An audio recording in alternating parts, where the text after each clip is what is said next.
Historia de la psicología. 34. Cuarta parte. La nueva psicología. 22. Los principales campos de investigación. 6. La caracterología. La tentativa de fundar científicamente una caracterología no es de nuestros días, pues ya la medicina de la escuela hipocrática en el siglo V, antes de nuestra era, distinguía 4 temperamentos humanos: sanguíneo, linfático, bilioso y atrabiliario.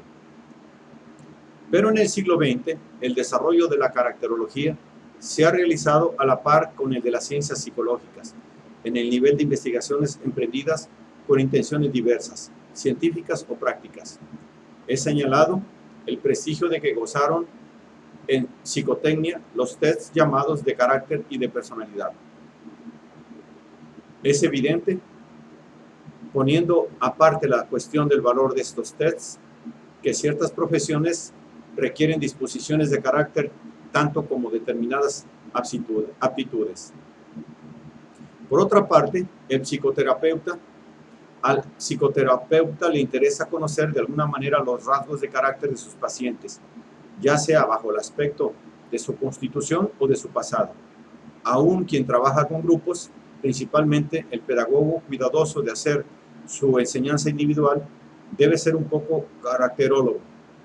Por lo demás, todo el mundo hace caracterología a la manera que Jourdain hacía prosa, en el sentido amplio y vago del término, fundada en la observación empírica y en la intuición. Es sin duda tan antigua como la reflexión misma. ¿Cómo interrogarse sobre las conductas humanas sin ciertos puntos de separación, sin ciertas clasificaciones? La literatura abunda en descripciones caracterológicas, singularmente penetrantes en autores como Cervantes, Shakespeare, Molière, Stendhal, Balzac o Dostoyevsky. La cuestión es entonces la de la validez de la caracterología garantizada por su necesidad, sino más bien la de saber si se puede fundar una verdadera ciencia del carácter, es decir, de la manera de ser y de sentir propia de un individuo. La tentativa se enfrenta inmediatamente a la objeción de la libertad, que implica la imprevisibilidad del actor humano. No obstante, la objeción es solo teórica, porque las conductas humanas, en su nivel medio, presentan una tal conformidad que es muy legítimo ponerlas en relación con factores que se puedan distinguir.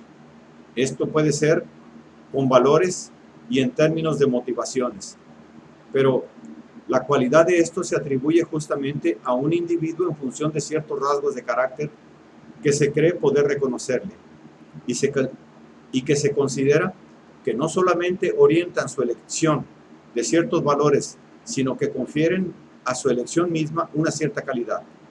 Por otra parte, basta pensar en los múltiples condicionamientos que están en el origen de todos estos actos humanos como estereotipados, en estos errores involuntarios descubiertos por Freud, que revisten para el observador un sentido perfectamente notorio bajo el aspecto de tics, de torpezas, de actos omitidos, de olvidos o de lapsus, etc.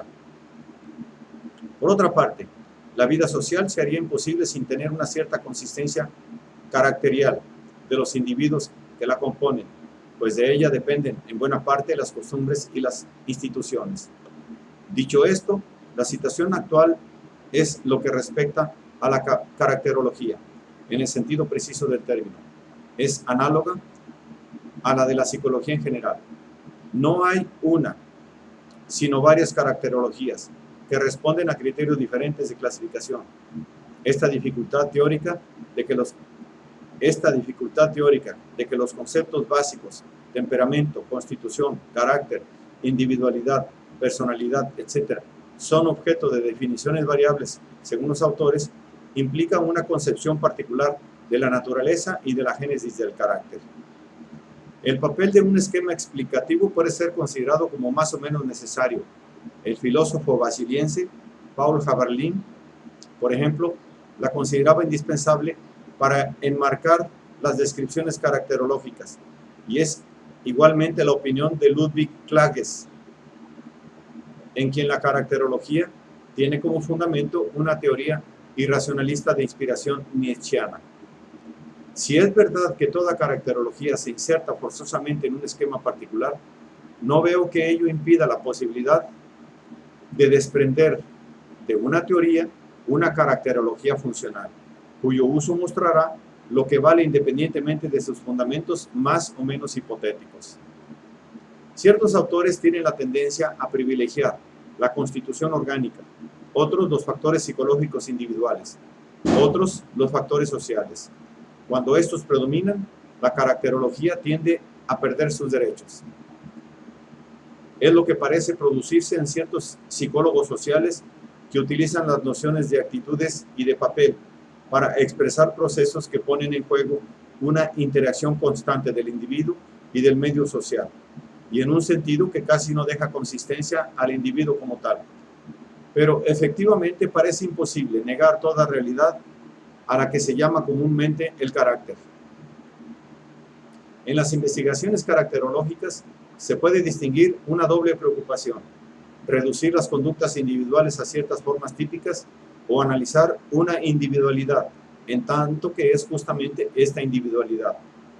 Pero si la caracterología, según los autores, acentúa tanto un aspecto como el otro, los dos se complementan más de lo que concretamente se excluyen, porque no se podría describir un carácter individual sin una referencia, explícita o implícita, a categorías que resaltan ciertas clasificaciones tipológicas.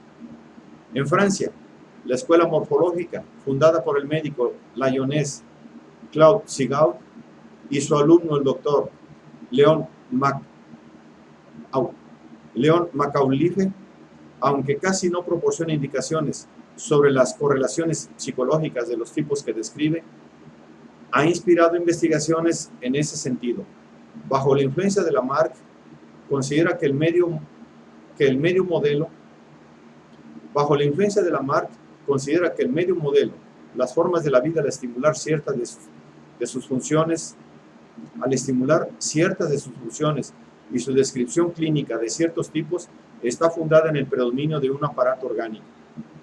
En ella distingue el digestivo, que se caracteriza por el predominio de la parte inferior del tronco y de la cara, abdominal y bucal. El respiratorio, en el que prevalece la parte media, torácica y nasal. El muscular, en el que el desarrollo de las tres partes del tronco y de la cara es sensiblemente igual. El cerebral, en el que predomina la parte superior, cefálica y craneana. De esta clasificación morfológica puede derivarse una caracterología inspirada por la idea de que la morfología y el carácter tienen las mismas causas biológicas profundas. Así, el psiquiatra Louis Corman, quien atribuye a Sigaud el descubrimiento de las leyes que rigen la forma y la función, en particular la ley de dilatación-retracción, se ha dedicado a estudiar sus correlaciones psicológicas. Sabemos ahora que la forma humana tiene un sentido, que ella objetiva la función, la hace visible a nuestros ojos. Y no solamente las formas nos revelan las funciones del cuerpo, sino también las funciones del alma y del espíritu. La morfopsicología de Corman tiene como fundamento una oposición esencial entre el tipo expansivo, hipoexcitable e hiperexcitable, y el tipo retraído. El primero, alegre, optimista, espontáneo, impulsivo, de pensamiento concreto y práctico. El segundo, pesimista, reflexivo, inhibido, de espíritu especulativo. Corman distingue tres tipos de retraídos: lateral, frontal y de base. Analiza metódicamente el aspecto general de la fisonomía, los vestíbulos sensoriales, ojos, boca, nariz, las dos mitades de la cara, las tres partes, la expresión, en tanto que esta revelaría la actitud psicológica explicable, sobre todo en términos de adaptación o de resistencia. En Giacinto Viola y su discípulo Nicola Pende, fundadores de la escuela tipológica italiana, se manifestó el cuidado por fundar el diagnóstico caracterológico en mediciones muy elaboradas, morfológicas antes más bien que psicológicas: sangre, metabolismo nasal, metabolismo basal, funcionamiento endocrino, equilibrio neurovegetativo, etc. Su tipología divide a los seres humanos en longilíneos y brevilíneos.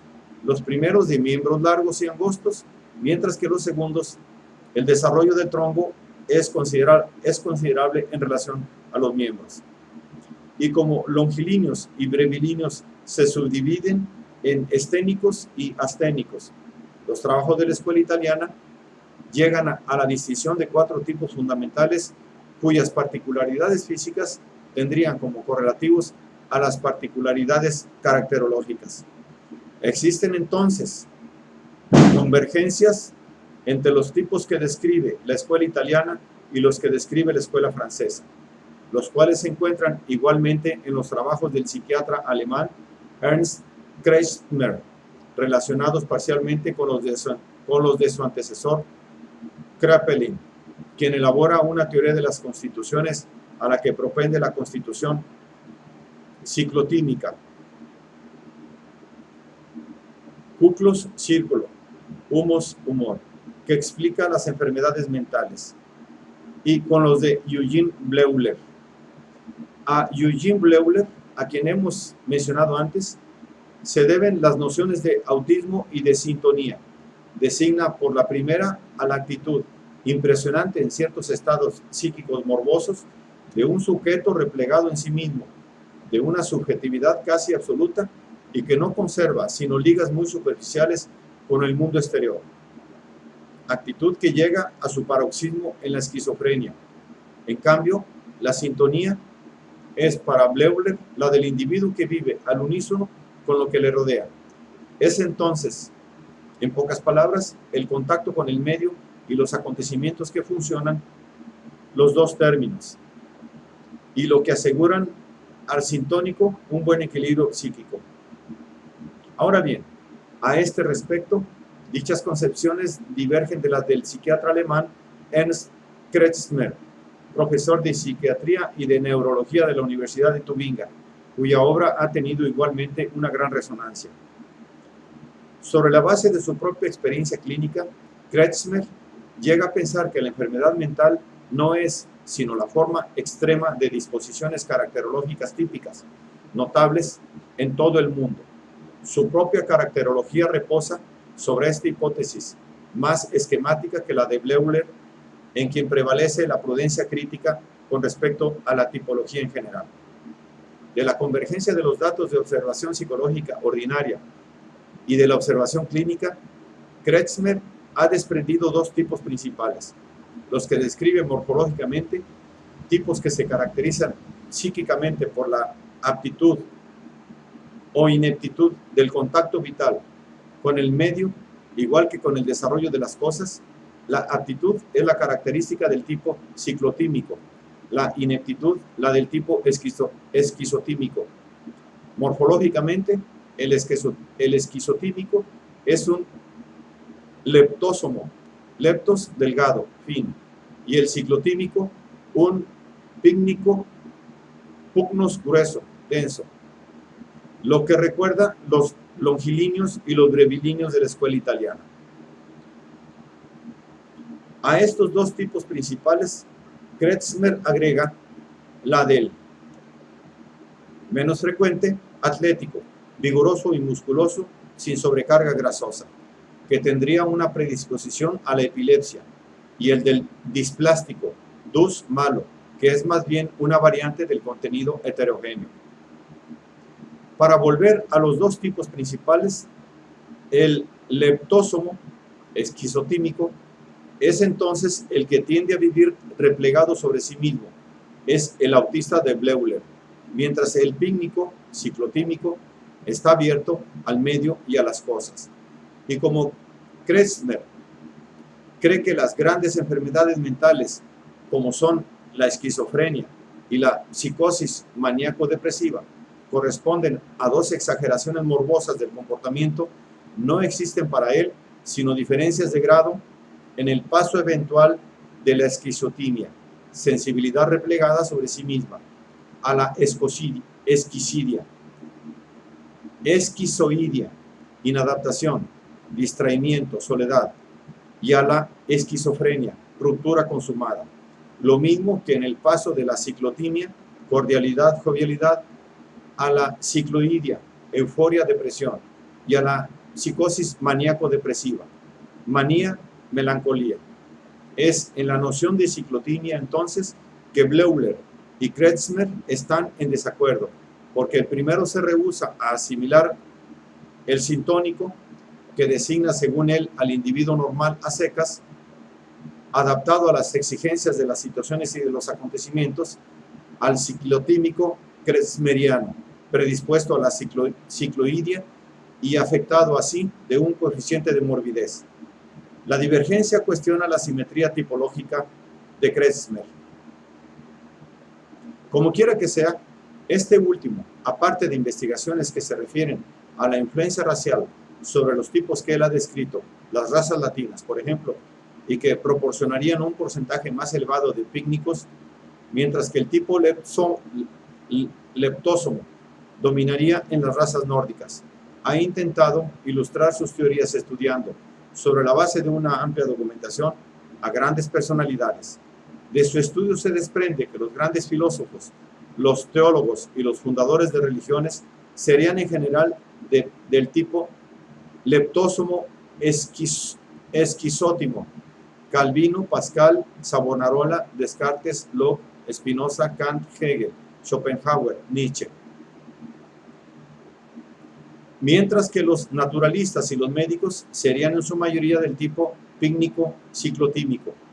Reconoce que no faltan las excepciones. Por ejemplo, Sócrates, catalogado como displástico, que habría, por otra parte, que guardarse de subestimar la influencia de la época y del medio en la formación del espíritu y de la obra de los grandes hombres. A pesar de este reconocimiento por parte del autor de los límites de su empresa, no se podría decir que ésta haya tenido un consenso universal. Sin duda útil para los practicantes en la medida en que, efectivamente, un cierto tipo morfológico se acompaña de un temperamento susceptible de manifestar ciertas perturbaciones nerviosas o mentales específicas, la tipología de Kretschmer lo es menos en el nivel de la psicología general, pues se aparta mucho de la constitución de la personalidad con componentes múltiples y la hipótesis de una predeterminación del pensamiento filosófico, religioso o científico por las características del organismo. Es de las más discutibles. El papel de las relaciones sociales podría más bien ser, en este caso, más importante. Si los ejemplos invocados por Kretschmer son a menudo impresionantes, queda en su dicotomía filósofos y teólogos, por una parte naturalistas y médicos, por otra parte debe ser admitida cum grano salis. No parece, por ejemplo, que filósofos como Leibniz, Berkeley, Schelling o Marx hayan sido leptósomos. En cuanto a las investigaciones del norteamericano W. H. Sheldon, ilustre profesor de Harvard, estas se fundan en un método a la vez psicológico y morfológico, como se describen en la línea abierta por el análisis factorial de Sperman. Intentan poner en evidencia estadísticamente los componentes morfológicos a los que se atribuyen ciertos temperamentos caracterizados psicológicamente. Estos componentes morfológicos están en función del desarrollo más intenso de una de las capas embrionarias, el cual determina un tipo morfológico y el tipo caracterológico que le correspondería.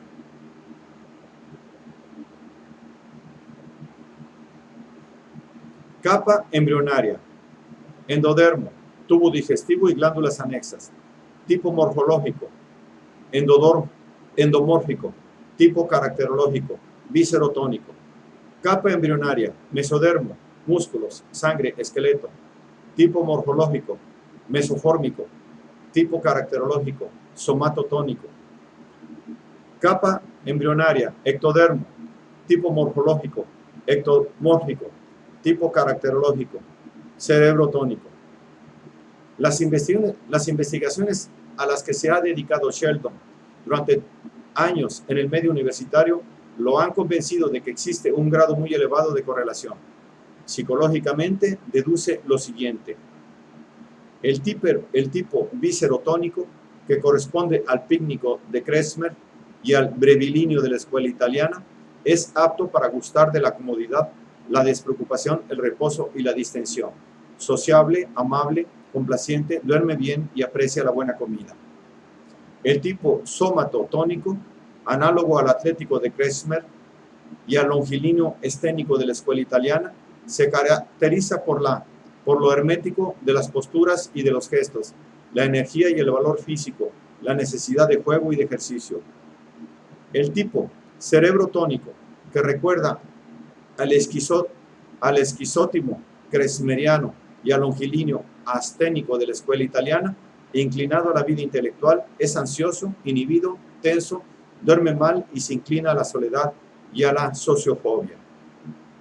En cambio, en una perspectiva exclusivamente psicológica, la caracterología de los holandeses Heymans y Wiersma, ampliamente difundida en los países de habla francesa por los trabajos de René Lassen, de Emmanuel Mounier y de Gaston Berger, ha creado una tipología fundada en las propiedades. El tipo caracterológico está determinado por la dosificación de tres factores fundamentales: la emotividad, vibración interior, emoción, que provocan situaciones que dejan frío al no emotivo; la actividad, necesidad espontánea de actuar aún sin mayor presión o interés; y la resonancia de las representaciones, más inmediata y de menos alcance en el primario que en el secundario. La importancia más o menos grande de los componentes emotividad, actividad, resonancia en el carácter dan los siguientes tipos: el apasionado, emotivo, activo, secundario, que tiene sentido de la grandeza, una personalidad apremiada por la obra que ha de realizar, de cualquier naturaleza que ésta sea, sostenido por la ambición realizadora. Miguel Ángel, Lutero, Cornell, Napoleón, Hegel.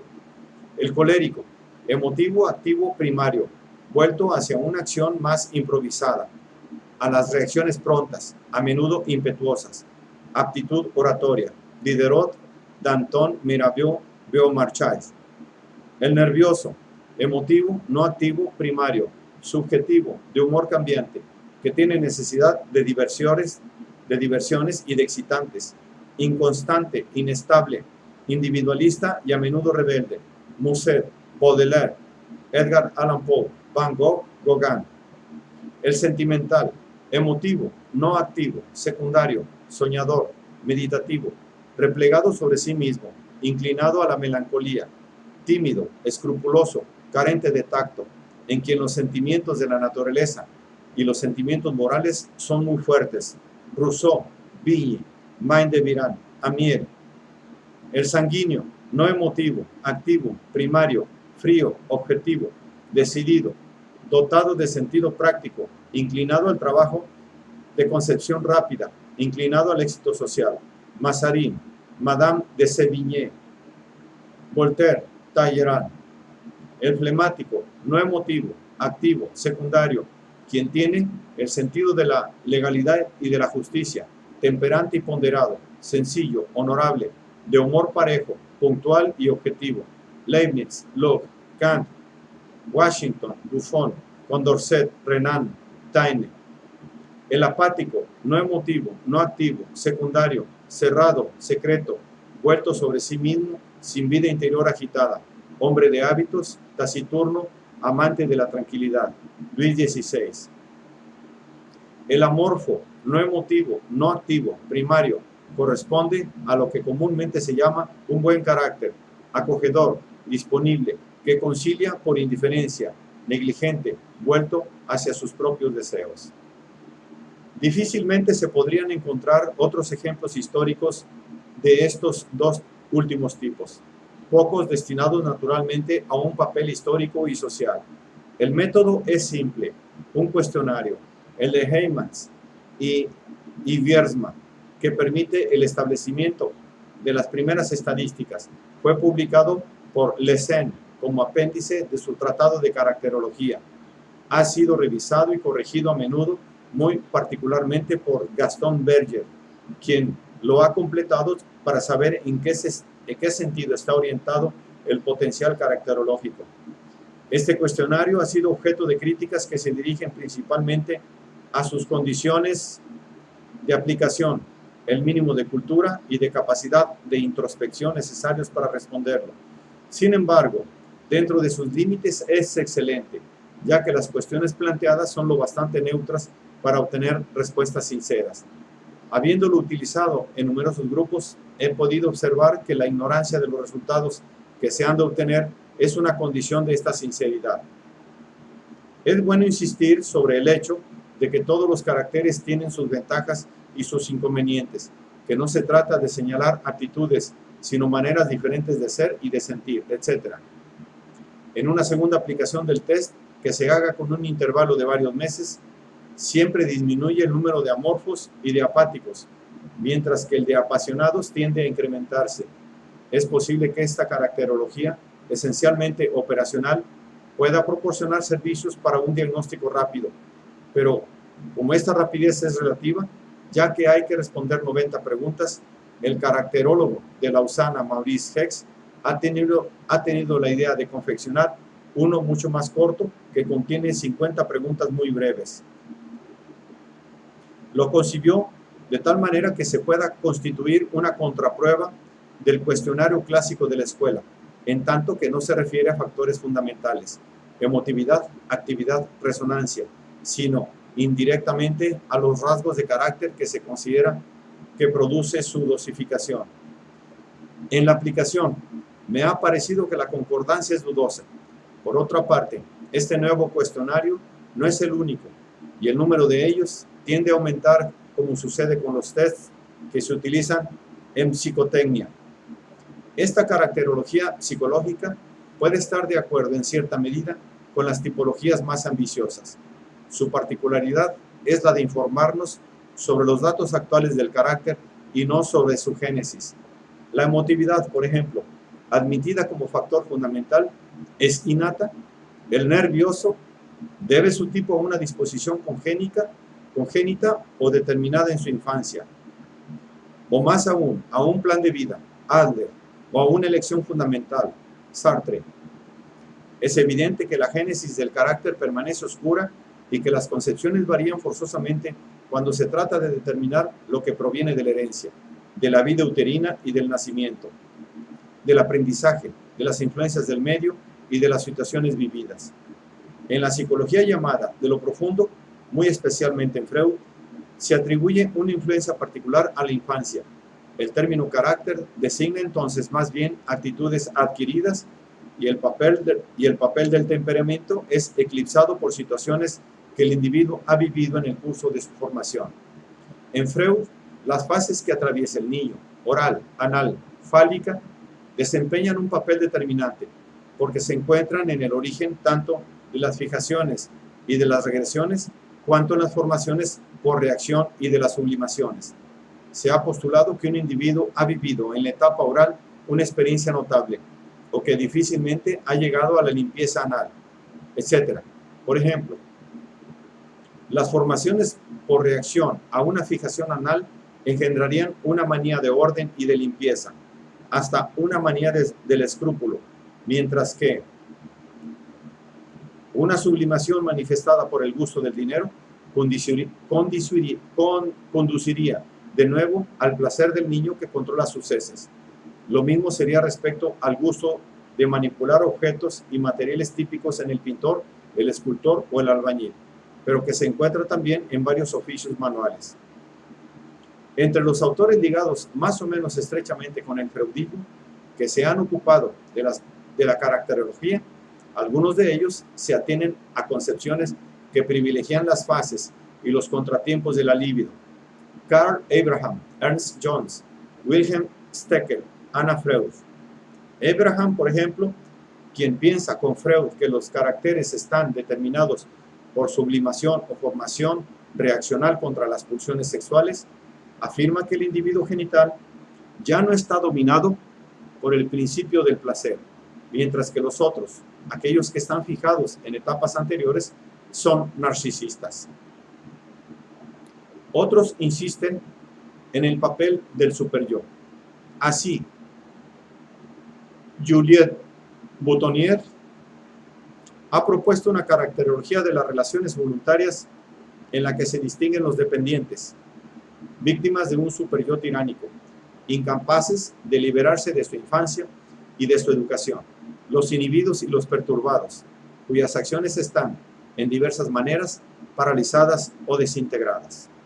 En Adler, en cambio, considerando la importancia casi exclusiva que él atribuye al plan de vida, orientado por procesos compensatorios, un carácter se cristaliza y se estructura en función del porvenir, y se trata de descubrir las reacciones de un sujeto y hacia dónde se dirigen estas. En tal perspectiva, lo que a menudo se considera innato sería el producto de tentativas de adaptación y los rasgos de carácter, el producto de una elección realizada en determinadas circunstancias. Por ejemplo, un niño cuyo hermano mayor sea inteligente, pero violento, podrá adoptar con respecto a sus padres una actitud amable para obtener su aprobación, mientras que otro será testarudo y agresivo para dominar a unos padres demasiado débiles. Y estas actitudes, originadas en ciertas coyunturas familiares, se cristalizarán como rasgos de carácter. Por ello, la psicología individual de Adler insiste, como lo hace sobre la educación, sin considerar a la constitución, sino con respecto a los procesos compensatorios que tienen lugar en el caso de inferioridad orgánica. Son, en definitiva, estos mismos procesos, cualesquiera que sea su origen, los que constituyen el verdadero objeto de la caracterología adleriana. En Jung, las preocupaciones caracterológicas desempeñan en su pensamiento un papel privilegiado.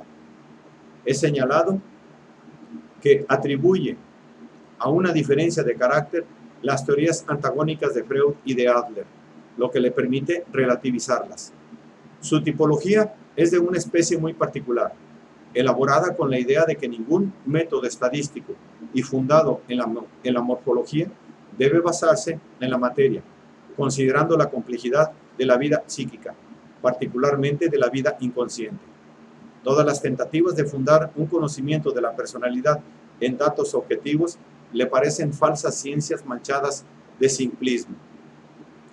Los dos grandes tipos de actitudes que él describió, a partir de ello bien conocidas, el extravertido y el introvertido, que designan la manera, apertura o separación, como un individuo entra en contacto con el mundo exterior, deben considerarse como dos dimensiones o dos polos imbricados de la vida psíquica, de los cuales el más manifiesto es consciente y el más latente es inconsciente. En pocas palabras, Jung llama introversión a una disposición para retener sobre todo en lo que es interior, es decir, lo que se experimenta y se piensa, como si un valo subjetivo interviniera entre la percepción de los objetos y la propia realidad del sujeto. En cambio, la extraversión designa la disposición para retener sobre todo lo que se refiere al exterior. Los objetos son para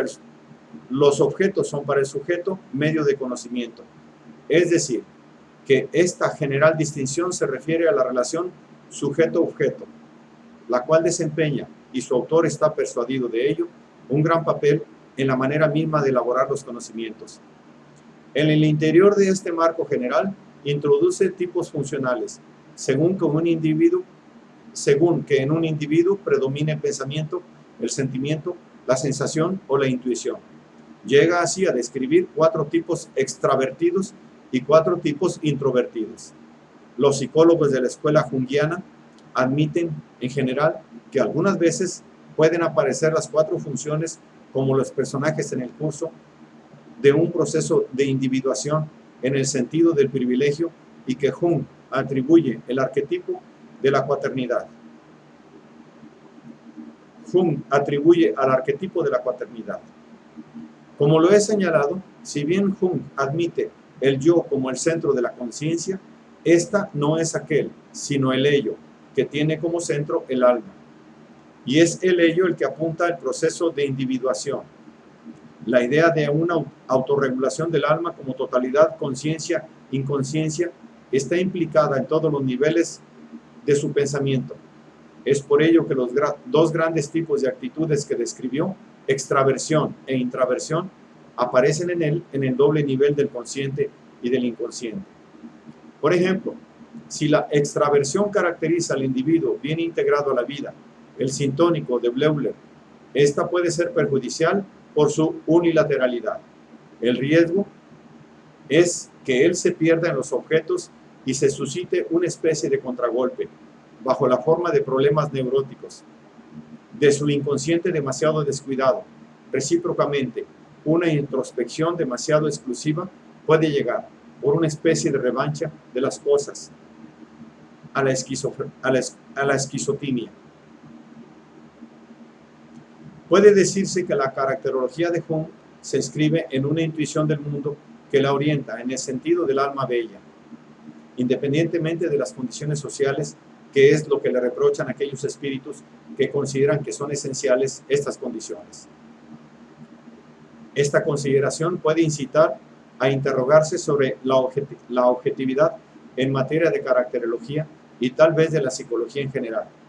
Si se hace abstracción de la caracterología práctica y de las pretensiones modestas de Lessein-Berger, casi no puede dudarse que las tipologías morfológicas mismas, por la importancia que atribuyen a los elementos constitucionales, tienden a proporcionar una imagen del hombre más bien fija. Este puede ser también el caso de las caracterologías basadas en el freudismo, en la medida en que ponen el acento únicamente en ciertas determinaciones instintivas, fijaciones, regresiones, etc., en la formación de un individuo. Este aspecto de cosas interesa en alto grado a la escuela culturalista norteamericana, en la que la transformación que sufre el freudismo entraña una especie de disolución de la caracterología en la psicología social. Así, para el más ilustre representante de esta escuela, Erich Fromm, las interacciones entre el individuo y la sociedad revisten una importancia capital. Si admite forzosamente que los seres humanos tienen en común los instintos de reproducción y de conservación, piensa que todo lo que se refiere a su expresión y a su satisfacción, es decir, al hombre con sus pasiones, su angustia, sus ideas y sus actos, es el producto de la historia de la cultura. Pero este producto, las concepciones de Fromm, se acercan entonces a las de Marx. Es él mismo activo y vuelve a actuar sobre el medio en el grado de una constante dialéctica en la que entran los procesos esenciales de asimilación y de socialización. En este paso de Freud a Marx, que compromete al psicoanálisis en el camino de la crítica social, Wilhelm Reich, apóstol de esta revolución sexual en boga en nuestros días, fue un precursor. Miembro de la Sociedad Psicoanalítica en 1920 y del Partido Comunista en 1927, rechaza las reformas que Freud introdujo entonces a sus concepciones originales sobre el origen sexual de las neurosis, en particular la hipótesis de un instinto de muerte. Tal modificación muestra a sus ojos un retroceso pusilánime en relación a la teoría de la libido que él mismo cree que hay que biologizar aún más, con la convicción de que toda neurosis oculta en su base una perturbación de la función genital, una deficiencia de la potencia orgasmática,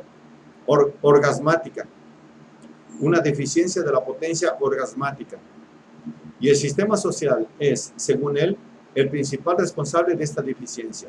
Afirma que no se podrían combatir las neurosis sin cuestionar el orden establecido. El conflicto de la pubertad es el resultante del rechazo que la sociedad pone a la vida amorosa del adolescente. El conflicto de la pubertad es el resultado del rechazo que la sociedad opone a la vida amorosa del adolescente. En sus preocupaciones subversivas, la caracterología ocupa un lugar privilegiado porque él quería que el análisis tomara seriamente en consideración el conjunto de las resistencias que constituyen, según él, la coraza caracterial, propia de todas las neurosis, aun en las que no hay síntomas visibles, porque cree que detrás de los síntomas aparentes se encuentra siempre un terreno morboso del carácter, formado en el curso de los primeros años de la vida y que se transparenta en el comportamiento general del paciente. La normalidad, en cambio, Es lo propio del carácter genital, no reprimido, abierto al placer por una economía libidinal bien equilibrada, pero cuya actualización está impedida o constantemente obstaculizada por nuestra civilización moralizante y antisexual. Por ello, el psicoanálisis no puede abstraerse de las condiciones sociales, sino que por el contrario debe luchar por transformarlas. He intentado mostrar las neurosis que resultan de una educación. He intentado mostrar las neurosis que resultan de una educación patriarcal y autoritaria, con represión sexual, y que es la prevención de las neurosis lo que importa ante todo. En nuestro sistema social, nada permite cerrar el camino a las neurosis. Las condiciones previas a toda profilaxis dependerán de los cambios radicales de nuestras ideologías e instituciones sociales, que son el fin de la lucha política de nuestro siglo.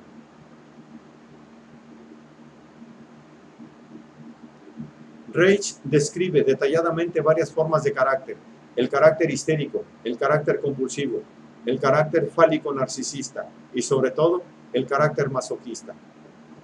Admitiendo completamente que los rasgos de carácter derivan de lo profundo de las fuentes pregenitales, su originalidad es la de considerar que la coraza determinada por ellas, si bien protege en un cierto sentido al yo, lo aísla y se muestra nociva por la rigidez que confiere al comportamiento y cuyo medio puede sufrir a menudo más que el sujeto mismo. Es el caso, por ejemplo, de ciertas conductas atrincheradas tras una fachada ambiciosa y arrogante.